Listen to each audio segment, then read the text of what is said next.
because it's always too serious. So I'm just reading you one of the ghost stories. Originally, I did not mark this story to read it to you.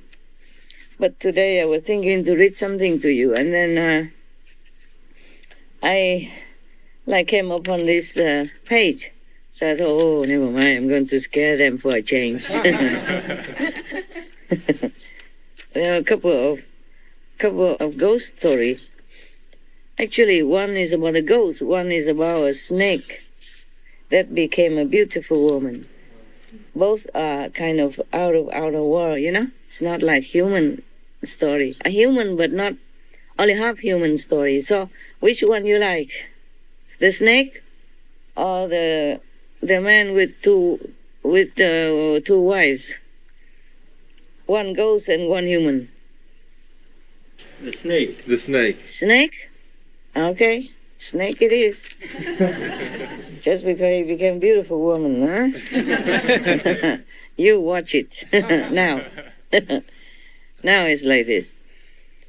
This is a story about a snake. I have to mark it so I know that I already read it. Mostly I just mark those, religious kind of stories, yeah, about the Jewish tradition and all that. But that we will have time for all that, okay? Today is almost like New Year, huh? Yes. And after midnight already, right? Yes. What time is it? 1:31. Wow. Aren't we good, huh? We really work day and night, no? Okay. So we spare some time today to talk about the snake. Thank you, Master. This story happened a few thousand years ago. In Vietnam, we also have a story. I also have a book. And in that book mentioned also several snakes, that became a woman. Yeah. And lure the men, yeah, to make trouble for them. Some make trouble, some just to make them fall in love. Okay, this story is about a troublemaker snake. A few thousand years ago, like long time ago. Yes. There was a handsome young man. He's a horse rider. One time he rode across the desert. And then suddenly he saw one beautiful woman, beautiful girl, standing in the sand. They say in the sand, not on the sand, so maybe she's half buried or something. Maybe she covered her feet. He was so startled because of her beauty. She's out of this world beauty. And then he got the coup de foudre. That means, say love at first sight, yeah? Yes, Master. Yeah.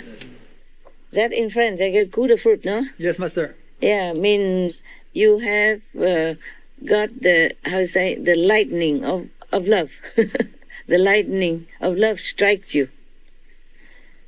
And then the girl came up to him, held onto his, the rein of the horse. Yes. Yeah, and then told him, I love you. Just like that. I love you. You should marry me. Yeah, and make me your wife. He never uttered any more words. Yes, no, he just lifted her up and put her on his horse together.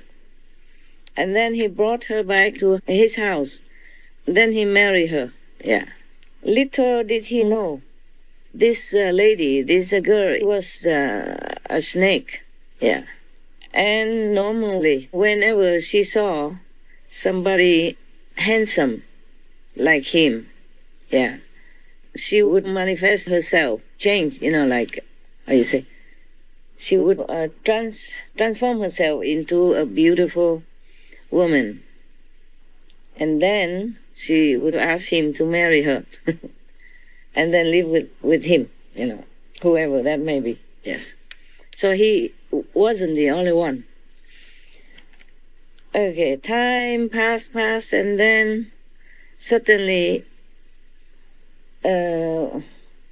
this handsome young man slowly felt unwell, and then he fell ill, seriously. And day after day, he was getting worse and worse. He became, haggard, skinny, lost weight, and his face lost color. He had nothing much of youth on his being anymore. He went to see many doctors, but none of them can guess or can, diagnose what's wrong with him. Yes. And they also don't know how to cure it because they cannot diagnose what's wrong with him. And because of that, day in, day out, day after day, he became weaker and weaker. Yeah. And losing more and more weight. And his life force seemed to be ebbing out of him. Just like a candle, is having less and less wax now and almost like gone, the light. Scary, no? Yeah. Oh, aren't you glad you're single? Yeah. Me too. I'm not going to look for any beautiful woman in the desert, I'm telling you, after this. One day, it happened that his wife went out, and there was one dervish. You remember dervish, right? Yes, Master. The Muslim followers of the branch of what's the name of that then? I forgot. Sufi. A Sufi, yeah, a Sufi branch of Muslim, yeah. So one of the followers or the priest went to that area and then happened to pass his house, and he went inside. He went to the door and asking for some alms, yeah, like all the priests do or monks do when they travel, because they don't have money with them. That's how they did in the old days, yeah. Like the Buddhist monks, it's a tradition of the monks. The monks of many traditions, they do that, yeah. They go before they don't have even a car or no money to go on the horse, so they just walk around and they ask for alms wherever they can. And he went in front of the door and asked for alms. Then he saw this young man, and he asked him, "Hey, why are you looking so sick like that?" The young man said, I also don't know. And none of the doctors know what's wrong with me. So they can also not cure me. Yeah. And then day after day, I am getting weaker and weaker. Yeah. I don't know when I will be better at all. Yeah. So the dervish priest said to him, "Come here. Give me your hand. I have a look." He was looking into his palm, yeah? And he said to him, "You have a wife, right?" He said, yes, I'm married. So the dervish asked him, "Do you sleep with your wife at night?" The young man said, Of course. Yeah, but do you ever see your wife get up at midnight and go out of the room? He said, No, I never pay attention. So the dervish told him, I have to tell you something regretfully, that your wife is not a human. She's a snake. Oh, and then the man was very, very aghast.